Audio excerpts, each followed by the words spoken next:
Apresenta-se agora outra forma de efetuar o dimensionamento da resistência utilizando um novo conceito. O conceito dos coeficientes de encurvadura que está presente no Regulamento de Estruturas de Aços para Edifícios português. Considere-se então um dado material sujeito a um ensaio uniaxial. Este material, na forma de provete, quando sujeito então à carga uniaxial, irá apresentar um diagrama de tensão-deformação como o indicado na figura. Temos então uma tensão de proporcionalidade, σp, a qual limita o limite elástico do material. Depois segue-se um regime elastoplástico e atingimos a tensão de cedência, o σy. Depois, se o material for dúctil, irá apresentar um patamar até atingir a ruptura. Assim, simplificadamente, um material dúctil pode ter então três regimes. Um regime elástico, até atingir o limite de proporcionalidade, portanto, o σp. Depois um regime elastoplástico, entre σp e σy. E após, um regime plástico. Na maior parte dos casos, a tensão de cedência, ou σy, é de fácil reconhecimento. No ensaio, portanto nos gráficos são obtidos tensão de formação, é possível identificar bem a tensão de cedência. Mas a tensão de proporcionalidade não é assim tão simples. Uma norma antiga, a norma belga, a DIN 4114, sugere então que a tensão de proporcionalidade seja obtida através da expressão de 0,8, mais ou menos, sigma y. Ou seja, sugere que a tensão de proporcionalidade seja obtida dividindo a tensão de cedência por 1,275. Materiais diferentes irão dar, naturalmente, diagramas de tensão de formação diferentes. Portanto, iremos ter, obviamente, para cada material, uma tensão de cedência diferente e, através do cálculo, sugerido pela norma belga, iremos ter também tensões de proporcionalidade diferentes para cada material ensaiado. Isto, obviamente, respeitando que todos esses materiais são, então, materiais dúcteis. O Regulamento de Estruturas de Aços para Edifícios, o REAE, prevê, então, a existência de três tipos de aço, todos eles com um modo de elasticidade de 206 GPa. Os três tipos de aço são, então, o aço Fe 360, que tem uma tensão de cedência de 235 MPa, o Fe 430, que tem uma tensão de cedência de 275 MPa, e o Fe 510, que tem uma tensão de cedência de 355 MPa. Aplicando então a razão de 0,8, afetada então a tensão de cedência, para se obter a tensão de proporcionalidade, temos para cada aço, para cada tipo de aço, temos então a tensão de proporcionalidade. Portanto, para o Fe 360 temos um σp de 188 MPa, para o Fe 430 temos um σp de 220 MPa e Fe 510 temos um σp de 284 MPa. Recordando o que foi então feito para a expressão de Euler, poderíamos também pegar neste material, fazer vários provetos, várias barras com vários comprimentos, calcular o seu coeficiente de encurvadura efetivo, o lambda-e, e então voltar a ter um diagrama, um gráfico, tensão em função do lambda-e, do coeficiente de encurvadura. Pois sabemos que estas curvas dependem do tipo de material. Neste caso, então, para cada tipo de aço, iremos ter o sigma y, e será linear entre lambda igual a 0 e lambda igual a 20, sempre constante igual a sigma y. Depois irá ter uma variação linear entre lambda igual a 20 e um lambda p efetivo, e entre também sigma y e sigma p, e depois entrará a expressão de Euler. A grande questão é, qual é que é então este lambda p efetivo? Pois, também percebemos, uma vez que ele depende do sigma p, também depende do tipo de material. Será diferente de material para material. Bem, utilizando a expressão de Euler, somos capazes então de obter o lambda-p, pois agora já temos acesso e já sabemos o sigma-p do material. Note-se que a expressão de sigma-p depende de facto de lambda-p. Bem, podemos então pôr em evidência o lambda-p. Neste caso ficaríamos com lambda-p efetivo seria igual a raiz quadrada de π ao quadrado, e ao quadrado, sobre o sigma-p anteriormente calculado. Isto pode ser efetuado para cada material. Assim, aplicando a expressão, obtemos para o FE 360 um lambda-P efetivo de 105, para o FE 430 um lambda-P efetivo de 97 e um lambda-P efetivo para o FE 510 de 85,4. Recordo apenas que o lambda efetivo depende do tipo de condição de fronteira. Temos então o comprimento efetivo, que é igual a K vezes L, e esse tem que ser dividido pelo raio de giração da secção transversal reta. Cada um dos tipos de condições de fronteira terá então o seu respectivo K. Será apenas necessário substituir então na expressão e temos então o nosso lambda efetivo. Assim sendo, para cada um dos aços previstos no regulamento, então iremos ter uma tensão de cedência, a que está indicada no regulamento, uma tensão de proporcionalidade e ainda o lambda-P, o coeficiente de esbelteza efetivo. Aplicando a expressão de Euler aos três aços, então iremos ter três curvas, cada uma para cada aço. Estas curvas são agora apresentadas à direita.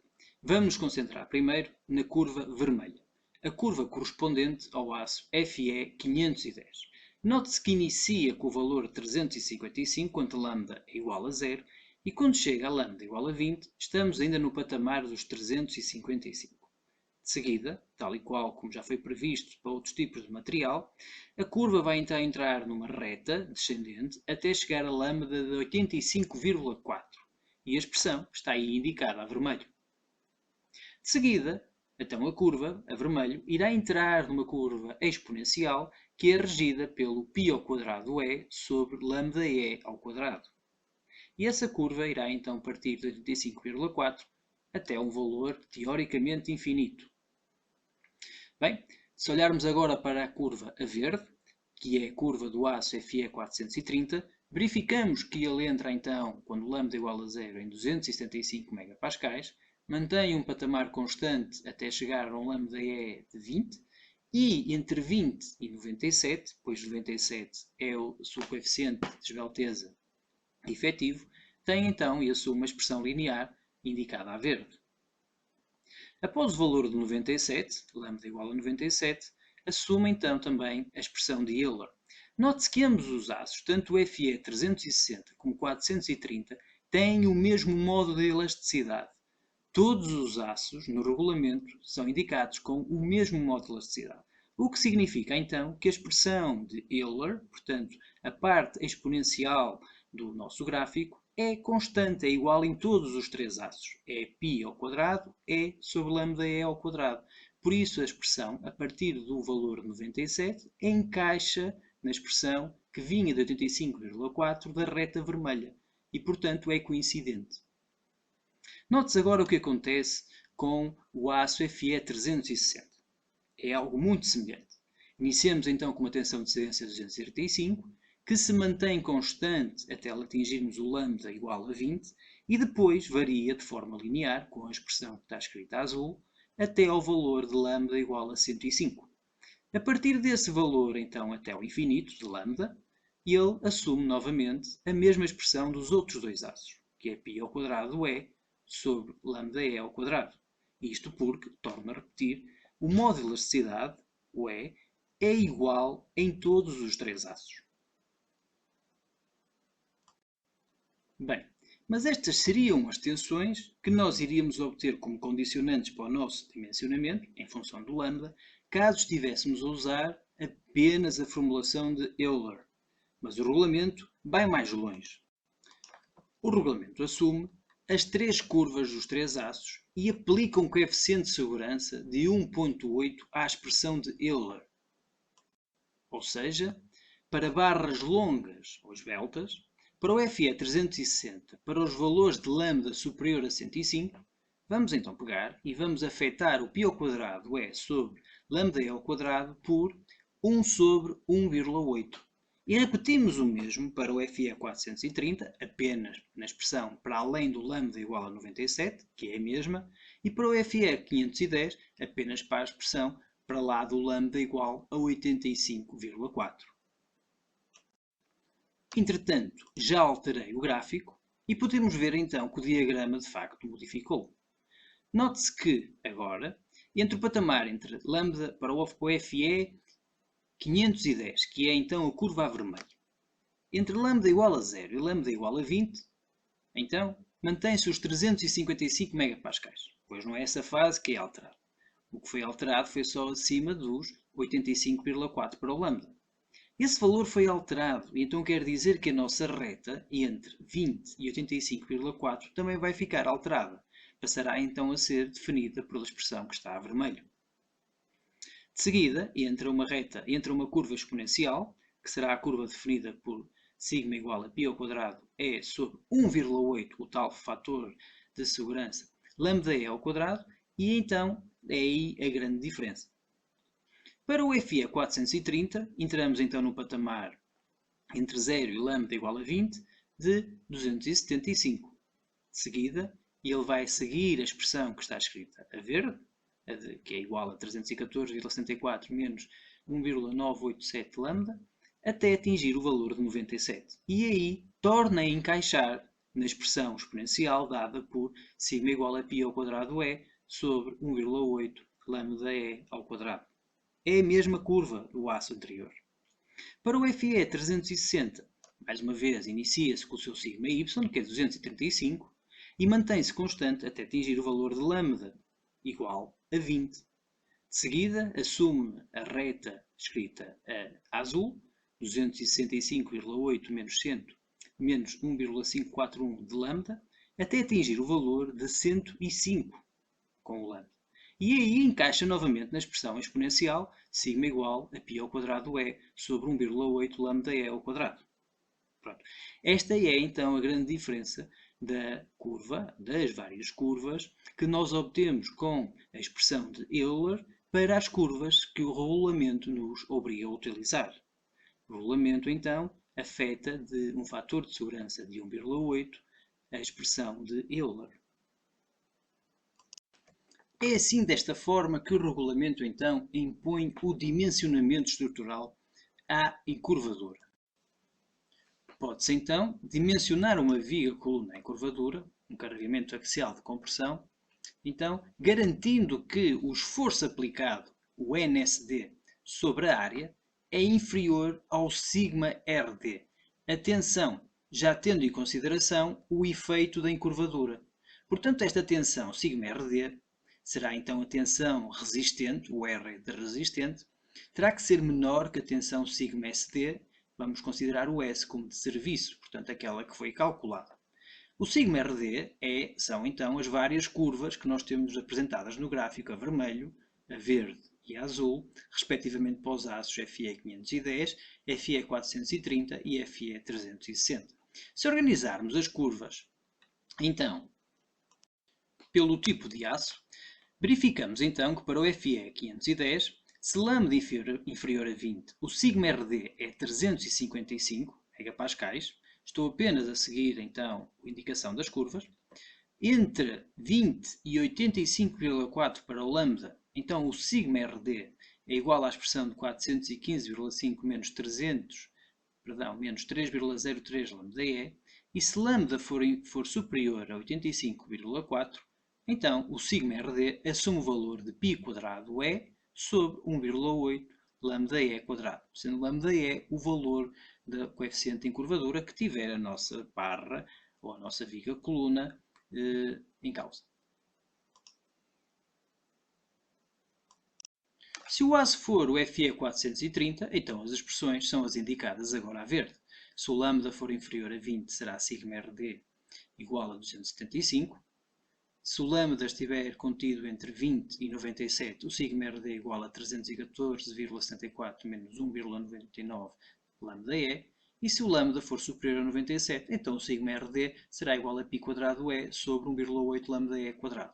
Note-se que esta expressão do σRD para lambda superior a 97 é rigorosamente igual à expressão que nós temos para o σRD para o aço FE 510, mas se este for superior a lambda igual a 85,4.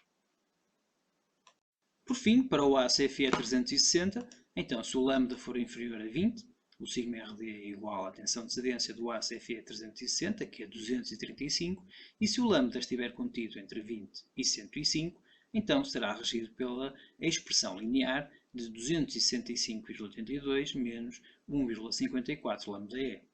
Se o lambda for superior a 105, então para o aço Fe 360, o σRD é igual a π² sobre 1,8 lambda-E quadrado, tal e qual como para os outros aços anteriormente descritos.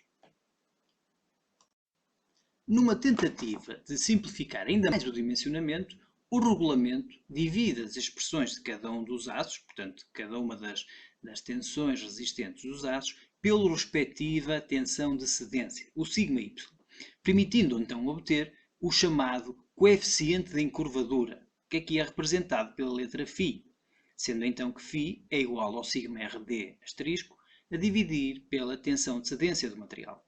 Note-se, aqui está recuperado um tamanho mais pequeno, os três aços, portanto as três expressões para os três aços, para o FE 510, FE 430 e FE 360, respectivamente a vermelho, a verde e a azul, e o que se vai fazer é divide-se todas as expressões do FE 510 pela tensão de cedência do FE 510, que é 355. E passaremos então a ter três expressões, mas agora respectivas ao φ, ao coeficiente de encurvadura. Para o FE 430, dividimos também as três expressões a verde pelo σy do FE 430, que é 275 MPa.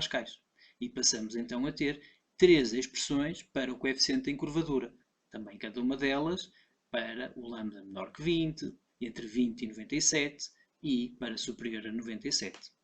Para o FE 360, repetimos o mesmo processo, tornamos a dividir as três expressões azuis por cima e y, então do aço Fe 360, que é 235 MPa, e passamos a ter três novas expressões para o φ. Uma expressão para lambda menor que 20, outra expressão para o lambda compreendido entre 20 e 105 e uma terceira expressão para lambda maior que 105. Assim sendo, passa agora a ser possível dimensionar recorrendo a outra expressão. Então, que σ-CD, que é igual a NSD sobre A inicialmente, vai ser agora afetado por 1 sobre o φ, o coeficiente de encurvadura, ficando então o cálculo da tensão calculada, NSD a dividir por φ a multiplicar por A. Isto terá que ser inferior à tensão de cedência do respectivo aço. Entretanto, já preparei as curvas, elas estão aqui do lado direito, e note-se que, dividindo cada uma das três expressões, iremos ter então, pela respectiva tensão de cedência, iremos ter então três novas expressões que definem o φ. Note-se então que, para o FE 510, o regulamento o que diz é que se o lambda for inferior a 20, então o φ é igual a 1. Note-se que todos os φs vão ser iguais a 1, independentemente do tipo de aço, pois ele irá ser sempre dividido pela respectiva tensão de cedência. E então, se o lambda para o FE 510 estiver compreendido entre 20 e 0, será sempre 1.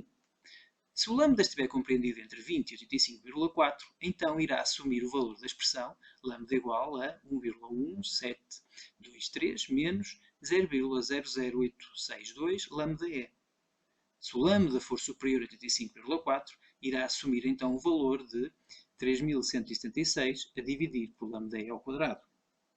Caso estejamos perante então um aço Fe 430, então se o lambda for inferior a 20, voltamos então a ter φ igual a 1. Se o lambda for compreendido entre 20 e 96, então nesse caso a expressão para o φ será então 1,146 menos 0,0073 lambda-E. Se o lambda for superior a 96, então para o aço Fe 430, o φ irá assumir o valor de 4103 a dividir por lambda-E ao quadrado. Caso estejamos então no aço Fe 360, o mais comum, então, se o lambda estiver compreendido entre 0 e 20, assumirá novamente o valor de 1. Se estiver entre 20 e 105, irá assumir então o valor da expressão de 1,1328 menos 0,00664 lambda-E. E se o lambda for superior a 105, então a expressão passará a ser 4802 a dividir por lambda-E ao quadrado. Então, cada tipo de aço, Fe 360, Fe 430 e o Fe 510, irá ter três expressões, cada um deles irão ter três expressões, dependendo do valor então onde está situado o nosso lambda, onde está então o coeficiente de esbelteza. E com ele iremos obter então o valor de φ do coeficiente de encurvadura. Refere-se ainda que o regulamento no artigo 42.4 identifica que, ou então refere, que o lambda, o coeficiente de esbelteza máximo, só pode ser 180. Quer dizer que se eu quero dimensionar uma peça resistente, tenho que usar sempre, no mínimo, o valor de lambda igual a 180, não podendo ultrapassar este valor. Ou a peça irá ficar muito esbelta e irá entrar em curvadura naturalmente. O Regulamento de Estruturas de Aços para Edifícios está então publicado em Diário da República. Também existe um outro regulamento, que é o Regulamento de Segurança e Ações, que então serve para obter os coeficientes de segurança e também cálculo das cargas típicas a aplicar nas estruturas. O Regulamento de Estruturas de Aços e Edifícios, o REAE, é mais para o cálculo estrutural e para o dimensionamento dos elementos estruturais. Tal como o artigo 42 do Regulamento indica, este permite então verificar a segurança em relação ao estado limite último de encurvadura por varejamento. Ou seja, se permite então verificar, também permite dimensionar. No REAE estão previstos três tipos de aço. E esses tipos de aço são então o FE 360, o FE 430 e o FE 530. Para cada um dos tipos de aço, no REAE, é identificada a sua respectiva tensão de cedência. Para os três tipos de aço, o REAE indica que o modo de elasticidade é 206 GPa e o coeficiente de Poisson é 0,3.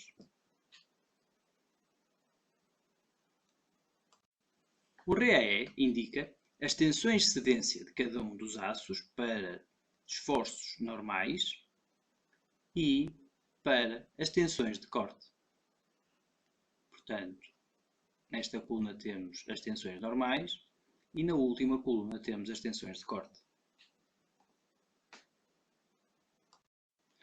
O REAE verifica então a segurança em relação ao estado último de resistência, sem plastificação, portanto sem entrar no regime plástico, verificando então que a tensão normal de serviço, o σSD, é inferior à tensão normal resistente, o σRD. Tem uma expressão semelhante para o corte, portanto, exige que o tau SD, a tensão de corte de serviço, seja inferior à tensão resistente. E aqui podemos ver então, para o caso da verificação da segurança em relação ao estado último de encurvadura por varejamento, que a expressão será esta.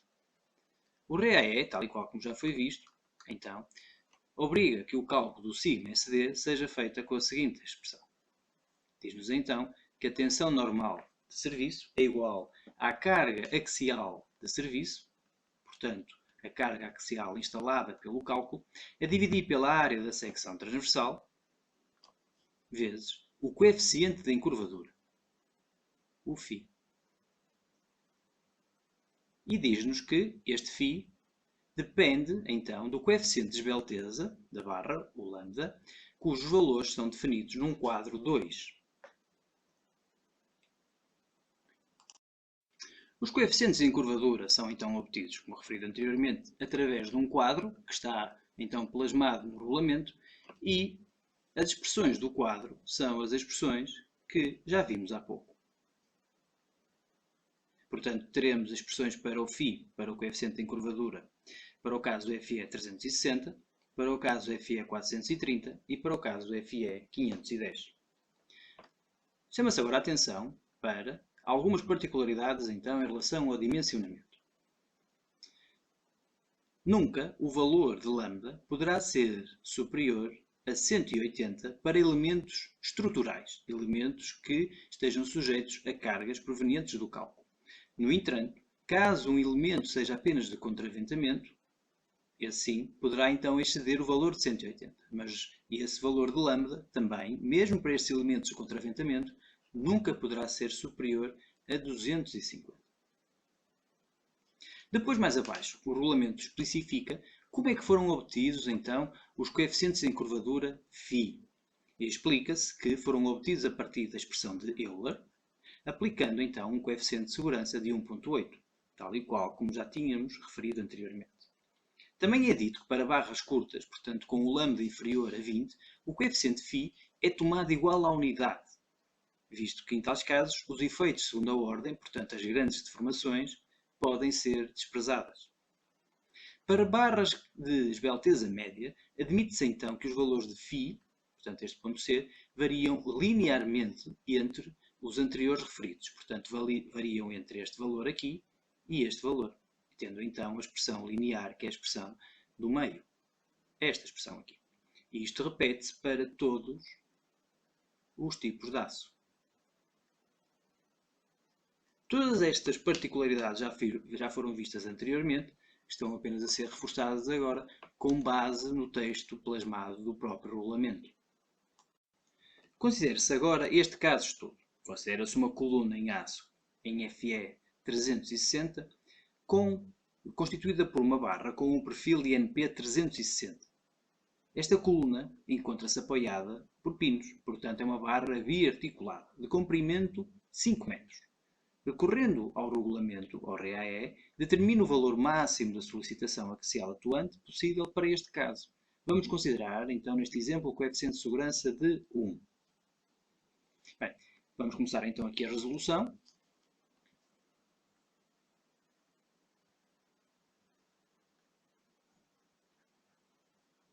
A primeira coisa a fazer é, nós já sabemos que temos então um aço FE 360. Então vamos ao regulamento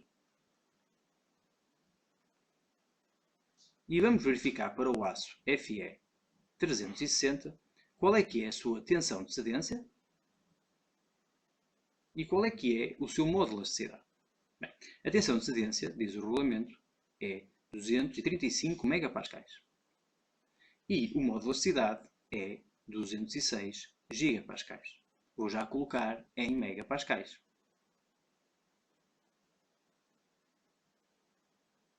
De seguida, dizem-nos que este perfil em I, da nossa viga, é então um INP 360.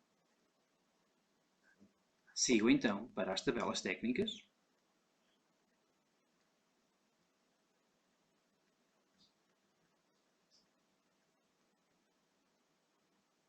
E das tabelas obtenho então o que eu necessito. Necessito então do raio de giração, quer segundo Y, quer segundo Z, e necessito também da área.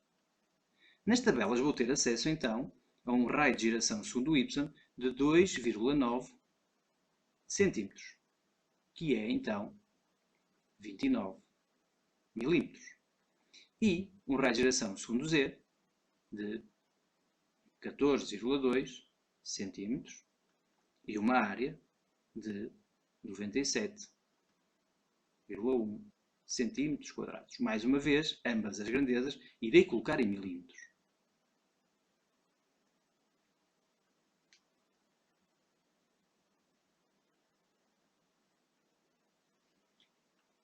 Eu já sei que estes raios de giração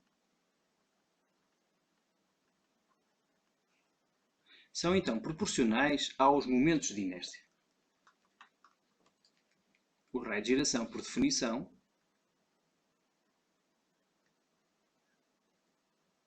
é igual à raiz do momento de inércia sobre a área. O que significa que, então, o menor raio de giração irá corresponder ao menor momento de inércia. Bem, neste caso, então,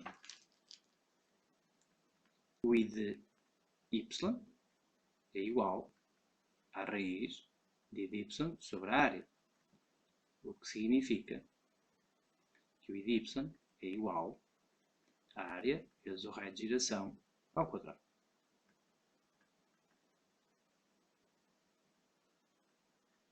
E o mesmo se passa para o eixo dos dedos.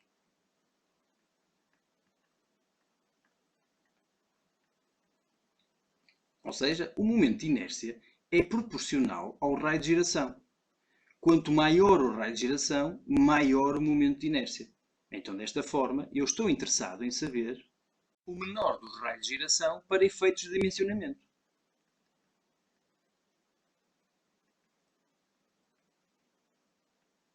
Assim, o raio de geração de dimensionamento será igual ao menor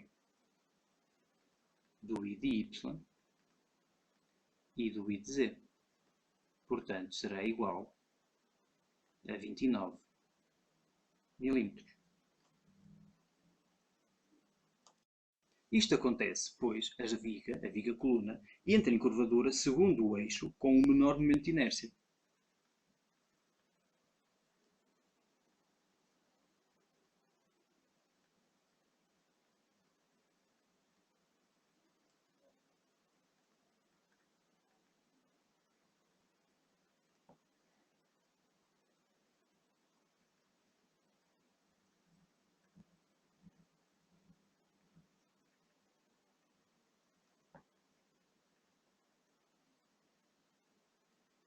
Que neste caso é claramente o eixo dos y. Simplificando o desenho da peça,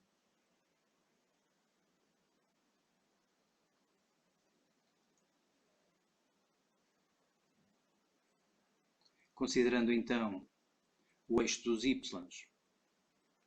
como este aqui, e portanto este o eixo dos z, é expectável, e este o nosso eixo do x, é expectável então que a nossa viga, coluna, uma vez que é bi-articulada, entre em curvadura segundo este eixo.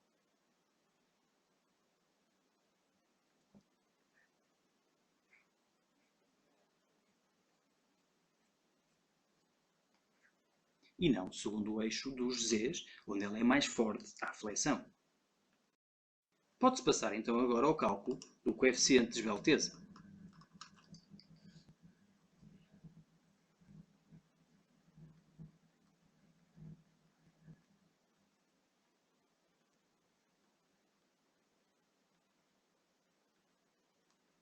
Portanto, ao parâmetro lambda. E calcula-se então o coeficiente de esbelteza efetivo, que é igual a k, que depende das condições de fronteira, vezes o comprimento da viga, a dividir pelo raio de giração mínimo.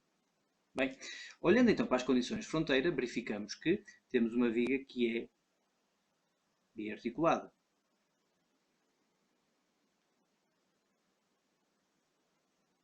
Neste caso, então, sabemos que o k é igual a 1. E o comprimento total da viga verifica-se pelo enunciado, que é igual a 5 metros. E então teremos um L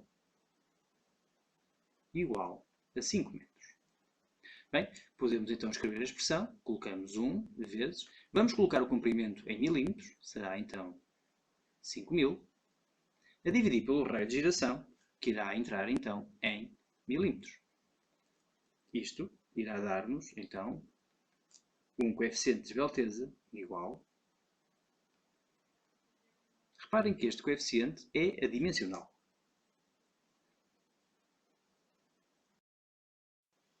A seguir ao cálculo do coeficiente de esbelteza, é a altura de calcular então o coeficiente de encurvadura.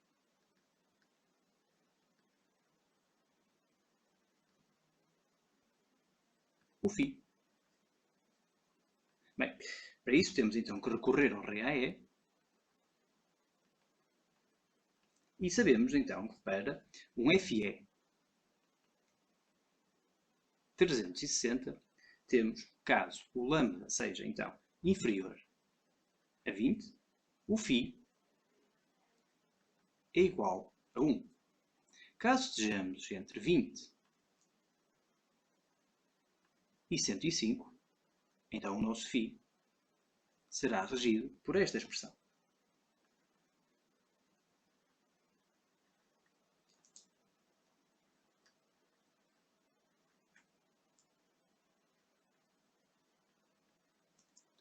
Caso o lambda seja superior a 105, então o φ é dado por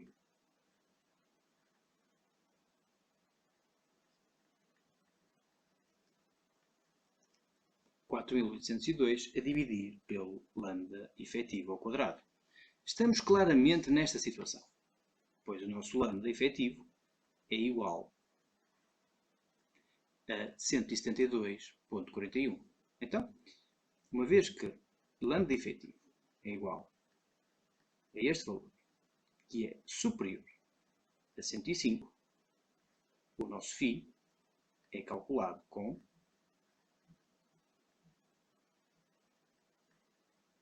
isto, o que dará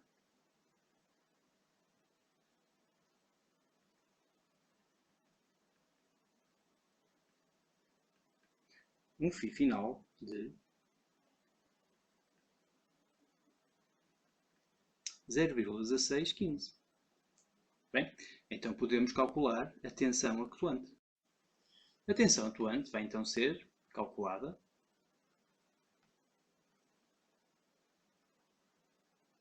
com a seguinte expressão. Tensão de serviço, σd, tensão atuante, é igual ao esforço axial instalado, o esforço axial de serviço, coeficiente em curvadura, vezes a área da secção transversal. Portanto, iremos ter NSD sobre 0,615 vezes a área. E esta área podemos colocá-la então em milímetros quadrados. Já sabemos que esta tensão irá sair em megapascais. Também sabemos que o critério de resistência é dado por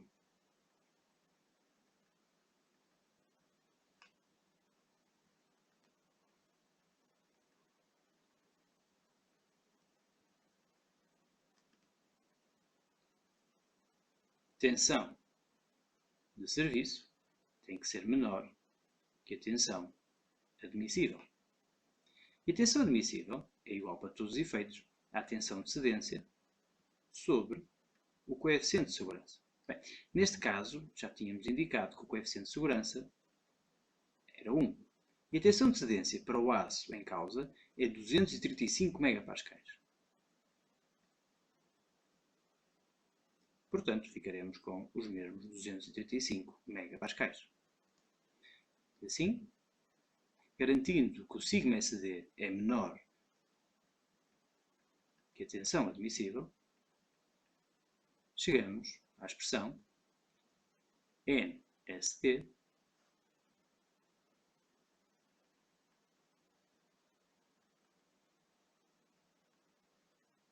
sobre o φ vezes a área tem que ser menor ou igual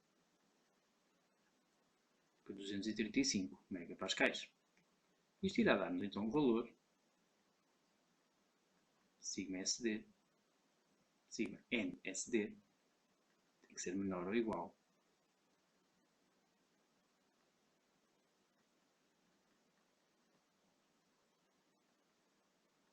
que 368,6 kN.